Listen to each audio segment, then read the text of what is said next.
बेशर्म बहू। शारजापुर नाम के शहर में एक रेवती नाम की लड़की रहा करती थी। वो बहुत ही सुंदर दिखा करती थी। कॉलेज में उसके बहुत से लड़के दीवाने थे। अब एक दिन रेवती अपनी माँ से, गुड मॉर्निंग मॉम, मुझे कुछ पैसे चाहिए, कुछ काम है। अरे, तुम्हें पैसे किस लिए चाहिए? अरे माँ, कॉलेज में फंक्शन है, इसीलिए मुझे कपड़े खरीदने हैं, मुझे पैसे दे दो। हाँ, ये लो पैसे, मगर जो वापस आए वो मुझे दे देना। जी माँ।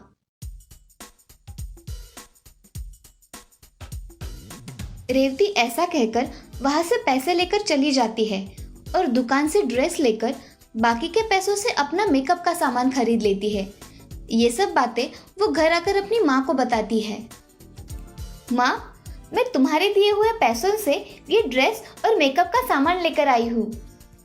अरे, अभी तो तुम महीने पहले सामान लेकर आई थी और अभी और लेकर आई हो। ऐसा करोगी तो हमें चंदन लग जाएगा।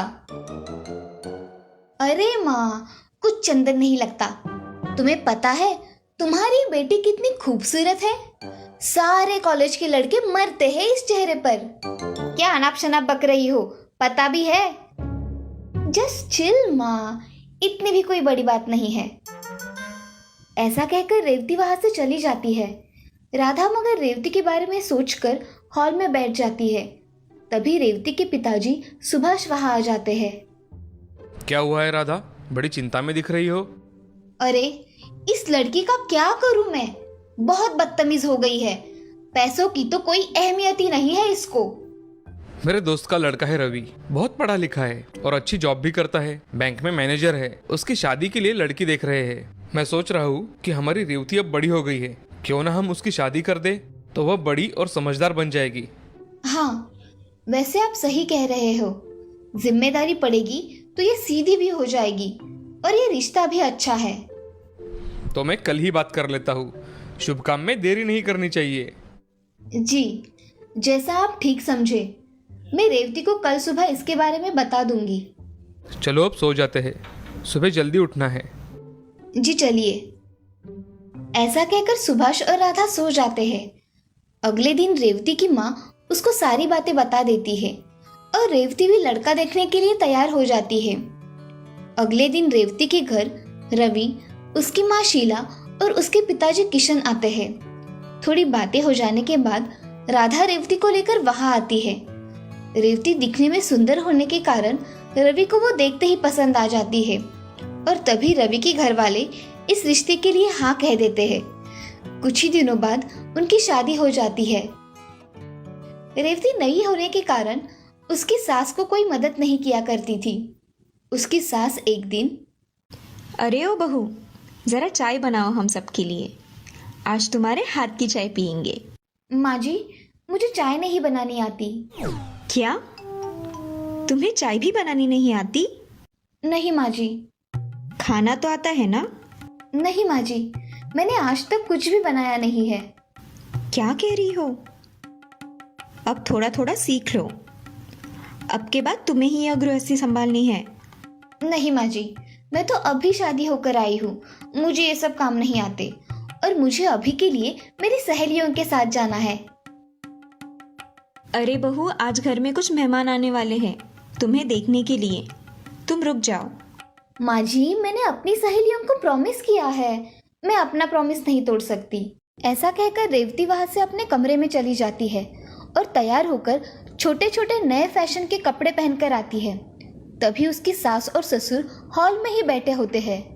अरे बहू, ऐसे कपड़े पहनकर कहाँ जा रही हो? कुछ शर्म है या नहीं? मैं अपने सहेलियों से मिलने जा रही हूँ तो ऐसे ही कपड़े पहनकर जाती हूँ, आपको पता नहीं है क्या? अरे बहू, साड़ी में ना सही, पर तुम पंजाबी ड्रेस पहनकर जा सकती हो ना? मैं पहले से ही ऐसे कपड़े पहनती हूँ सासू माँ। अरे शीला, मेरी चाय लेकर आओ। वही बातें करोगी क्या? हाँ, अभी लेकर आती हूँ। और बहू, तुम घर जल्दी आना, ठीक है? ये सास भी ना बहुत रोक टोक लगाती रहती है। जाने दो, मैं तो मेरे फ्रेंड से मिलने जा रही हूँ। ये लीजिए आपकी चाय। और आपने तो बहू को कुछ भी नहीं कहा ऐसे कपड़े पहनने पर। बेशर्मी की भी कोई हद होती है। जाने दो भाग्यवान, धीरे धीरे इस घर के सारे तौर तरीके सीख जाएगी हमारी बहू। मुझे तो नहीं लगता। यहाँ तो चाय बनानी भी नहीं आती, तौर तरीके तो दूर की बात है। ऐसा कहकर शीला अपना काम करने किचन में चली जाती है। ऐसे ही कुछ दिन बीत जाते हैं। तभी घर पर रेवती की कुछ सहेलियां आ जाती है। हाय रेऊ, कैसी हो? और ये काम वाली रखी है क्या तुमने? हाय सोना शिवानी, कैसी हो तुम? ये मेरी सास है। आओ बैठकर बातें करते हैं। ऐसा कहकर सोना, शिवानी और रेवती बैठकर बातें करने लगते हैं। उसी समय रवि ऑफिस के लिए निकलता है और उन सहेलियों की बातचीत उसके कानों पर पड़ती है। तभी रवि, अरे रेवती, ये कौन है हमारे घर पर? रवि ये मेरी दोस्त है, मुझसे मिलने यहाँ आई है। अच्छा, मगर तुमने इन्हें बताया नहीं कि माँ के बारे में कुछ कहा तो मुझे पसंद नहीं है, और ये माँ को काम वाली कह रही है और तुम चुप हो। जाने दो ना रवि, क्यों बात का बतंगड़ बना रहे हो? तुम्हें समझ में आना चाहिए रेवती, किसकी हैसियत क्या है, समझी? ऐसा कहकर रवि वहां से चला जाता है। रेवती की सहेलियां भी खुद का इंसल्ट होने की वजह से जाने के लिए निकलती है। अरे रेवती, हम निकलते हैं, बहुत देर हो गई है। हाँ चलो, बाय रेऊ। अरे यार रुको तो सही, इनकी बातों को दिल पर मत लो, रुको। हमारी ऐसी इंसल्ट किसी ने नहीं की, बाय। ऐसा कहकर सोना और शिवानी वहां से चली गई। ये सब देख रेवती को बहुत गुस्सा आया और उसने पुलिस स्टेशन फोन लगाया और पुलिस से, नमस्ते इंस्पेक्टर साहब। नमस्ते जी, कहिए। मुझे एक कंप्लेंट दर्ज करनी है। मेरी सास और पति मुझे कुछ भी भला बुरा कहते हैं। आप यहाँ आकर उनको समझाइए ना। हम अभी आते हैं। जी इंस्पेक्टर साहब। ऐसा कहकर रेवती अपना फोन रख देती है। तभी उसके पीछे सास खड़ी दिखाई देती है। तभी, माँ जी आप कब आई? तुम जब पुलिस स्टेशन में फोन कर रही थी तभी आई। और क्यों खुद की इज्जत खुद ही चौराहे पर निकालने पर तुली हो? मेरे और मेरे बेटे के बारे में तुमने बहुत कुछ कहा है।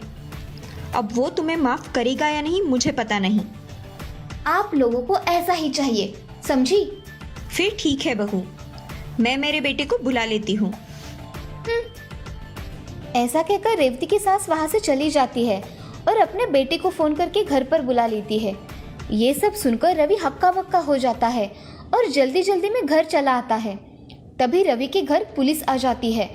पुलिस को देख रवि, क्या हुआ इंस्पेक्टर साहब, आप यहाँ? मुझे आपकी पत्नी ने यहाँ बुलाया है। उन्होंने आपकी और आपकी माँ की कंप्लेंट लिखवाई है। क्या? मगर ऐसा कुछ भी नहीं हुआ है इंस्पेक्टर साहब। ऐसी कंप्लेंट लिखवाई है आपकी बीवी ने। रेवती, तुमने कंप्लेंट लिखवाई है? क्या हुआ क्या है तुम्हें? मैंने सही किया है। इंस्पेक्टर साहब इन्हें लेकर जाओ या इन्हें समझा दो। इन्हें किसी से बात करने की तमीज नहीं है। उसका ये बर्ताव देख रवि और शीला को बहुत बुरा लगता है।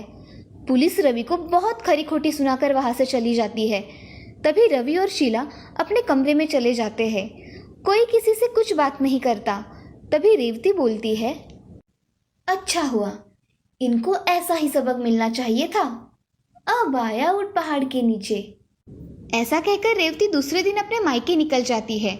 सारी घड़ी घटना रेवती की सास पहले ही उसके माँ को बता देती है और रेवती के घर आने के बाद रेवती की माँ उससे, रेवती तुझे समझ में आ रहा है तूने क्या किया है? बसा बसाया घर उजाड़ दिया है तूने। वो मुझसे बातें ही ऐसे करते थे, इसीलिए मैंने ऐसा किया और मैं वहां नहीं जाने वाली। मेरे घर में तुम्हारे लिए कोई जगह नहीं है। कल को अगर हम तुझे कुछ कह दे तो तू हमें जेल भेज देगी। इसीलिए तुम मेरे घर में नहीं रह सकती। मैं कहाँ जाऊंगी माँ? कहीं भी जाओ। तुमने जो किया है वो बहुत बुरा किया है। अब तुम उनकी माफी मांगो और तुम्हारे अपने घर जाओ, समझी? ऐसा कहकर राधा घर में चली जाती है और रेवती को अपनी गलती का एहसास होता है। वो मन ही मन, मैंने अपने घर वालों के साथ बहुत बुरा बर्ताव किया है, मुझे उनसे माफी मांगनी पड़ेगी। क्या पता मुझे माफ कर दे तो। ऐसा मन में सोचकर रेवती उसके घर चली जाती है। तभी उसकी सास, अब क्या रह गया है बहू? माँ जी मुझे माफ कर दीजिए, मुझसे गलती हो गई। अरे तुम किस मुंह से माफी मांग रही हो रेवती? अगर मेरे बेटे ने तुम्हें माफ कर दिया है तो ही मैं तुम्हें माफ कर दूंगी। हाँ माँ जी, मैं उनसे भी माफी मांगती हूँ। और अब क्या रह गया है रेवती? मुझे माफ कर दीजिए, मैंने बहुत बड़ी गलती कर दी है।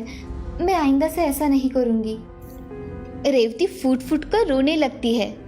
तभी रवि उसकी गलतियों को माफ कर उसे गले लगा लेता है और तभी से रेवती अपना स्वभाव बदल देती है। अब वो घर में सारे काम मन लगाकर सीखती है और बड़ों का सम्मान करती है। अब वो पहले वाली बेशरम बहू नहीं रही थी, अब वो संस्कारी बहू बन गई थी। इस कहानी से हमें ये सीख मिलती है कि जिंदगी में हमेशा दूसरों के प्रति आदर रखना चाहिए, कभी भी किसी का अपमान नहीं करना चाहिए, सभी के साथ अच्छा व्यवहार करना चाहिए। झगड़ालू